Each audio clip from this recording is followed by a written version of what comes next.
Za početak moram da kažem da u predlogu nije navedeno dovoljno informacija i odbornici ne znaju zašto tačno glasaju.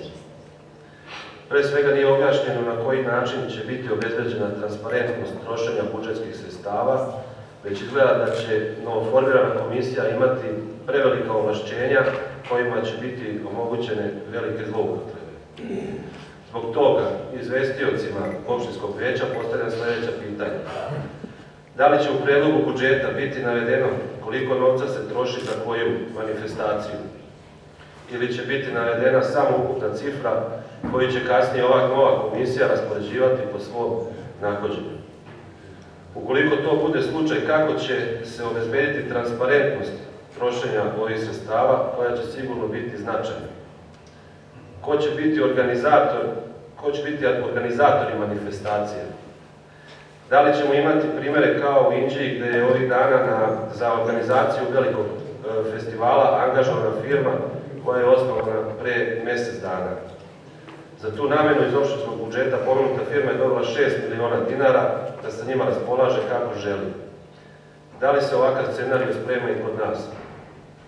Da li će ovogodišnji dani opštine Stara Pazova biti finansirani iz budžeta putem ove odluke ili na neki drugi način? Koliki su troškovi organizacije te manifestacije i koliko će se novca za održavanje koncerta Ace Lukasa i Riblje čorbe utrošiti? Molim predlagača ove odluke da izađe za govornicu i odgovori na pitanje, jer su one od velike važnosti za sve stanovnike opštine. Zelena stranka smatra da je izuzetno bitno ulagati u oblast kulture i turizma, ali ono što smo primetili u ovom materijalu jeste to da su izostavljena naseljena mesta Belegiš, Surduk i Krnješevci. Mi ćemo glasati za ovaj predlog, ali smatramo da je izuzetno bitno uvrstiti neke manifestacije, obavezne manifestacije u oblasti turizma i kulture u ovim naseljenim mestima. Za Krnješevce i za Belegiš nisam siguran da li se neke manifestacije održavaju tradicionalno, ali za Surduk znamo da se održava Fjakarijada i to izuzetno dobro i uspešno i smatram da bi barem ova manifestacija trebala biti uvrštena. Kada smo raspravljali na komisiji za manifestaciju od opštinskog značaja koje su sve te manifestacije, mi smo uvrstili i normalno i Fjakarijadu i sve dane mesnih zajednica u celoj opštini.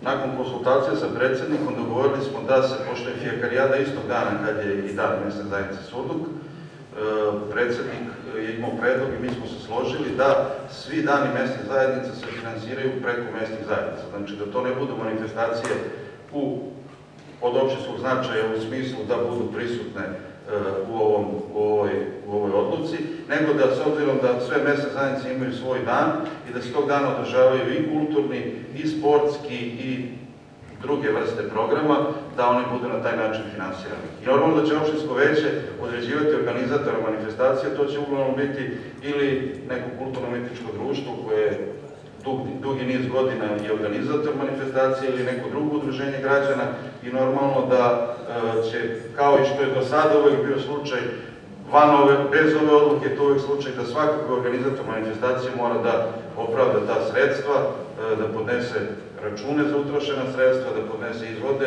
bankarske, da su ta sredstva potrošena onako kako su računi podnešeni, tako da ta transparentnost je do sada bila, ali samo hoćemo neki način da to podigramo na još viši nivo, da upravo odbornici i Skupština opštine donesu ovu odluku i da svake godine kroz budžet donose odluku koje su to sredstva i da onda na kraju, kada budemo imali izvršenje budžeta i završni račun, se vidi kako su ta sredstva i utrošena.